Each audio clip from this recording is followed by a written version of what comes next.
BNP সরকারে এসে তারা সংস্কার বিরোধী একটা অবস্থান নিয়েছে। আমরা ওয়াসিম যেই জায়গায় রক্ত দিয়েছে, আমরা ওয়াসিমের রক্তের যেই শহর, এই শহরে আমরা দাঁড়িয়ে আছি। অত্যন্ত দুঃখজনক বিষয়, ওয়াসিম, আবু সাইদ, মীর মুগ্ধরা যে কারণে রক্ত দিয়েছিল, বিএনপি ক্ষমতায় এসে সেই জায়গা থেকে তারা পিছিয়ে আসছে। বিএনপির অসংখ্য নেতাকর্মী আমাদের কাছে এসে দুঃখ প্রকাশ করে, ভাই এই দলটার জন্য 17 বছর নিজের অর্থ দিয়ে, শ্রম দিয়ে, পরিশ্রম দিয়ে জেল খেটেছে এই দলটার জন্য, কিন্তু আজকে দুঃখ হয় এই বিএনপি হচ্ছে হাইজ্যাক হয়ে গিয়েছে আওয়ামী লীগের দ্বারা। বিএনপি ইজ হাইজ্যাকড, বিএনপি হাইজ্যাক হয়ে গেছে, যার কারণে আজকে ইসাক ভাই আমাদের সামনে। বিএনপির নেতা কর্মীরা এসে দুঃখ প্রকাশ করে, আমরা কাদের জন্য শ্রম দিলাম, আমরা কাদের জন্য এই রক্ত, শ্রম, ঘাম আমরা কোথায় দিলাম।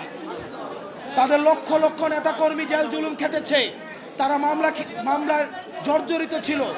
বিএনপির নেতা কর্মীরা অবর্ণনীয় নির্যাতনের মধ্য দিয়ে গিয়েছে।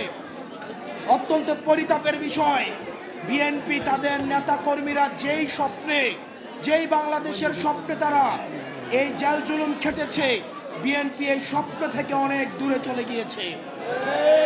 প্রিয় চট্টলাবাসী, আপনাদেরকে এই বিএনপির এই নেতাকর্মীরা, মজলুম নেতাকর্মীদের তাদের দুঃখের গল্প কথা আপনাদেরকে শুনতে হবে। প্রত্যেকটা ঘরে ঘরে যেতে হবে, আপনাদেরকে মাথায় রাখতে হবে নীরবে একটি বিপ্লব ঘটে যাচ্ছে। প্রত্যেকেই এনসিপিতে আসতে যাচ্ছে। বিএনপির অসংখ্য নেতা কর্মী তারা বিএনপিতে যোগ দিতে, আমাদের এনসিপিতে যোগ দিতে যাচ্ছে। তারা হয়তো অনেকেই লজ্জায় এখন বলতে পারে না। আপনারা তাদের কাছে যাবেন, প্রত্যেকটা কমিটির যারা নেতা কর্মী আছে তাদের কাছে আমাদের এনসিপির দাওয়াত পৌঁছে দিবেন। আমরা বিশ্বাস রাখতে চাই, যারা ক্ষমতাকে কুক্ষিগত করেছে তারা বাংলাদেশ পন্থার বিরুদ্ধে চলে গিয়েছে, সংস্কারের বিরুদ্ধে চলে গিয়েছে, আমাদের শহীদদের আকাঙ্ক্ষার বিরুদ্ধে চলে গিয়েছে।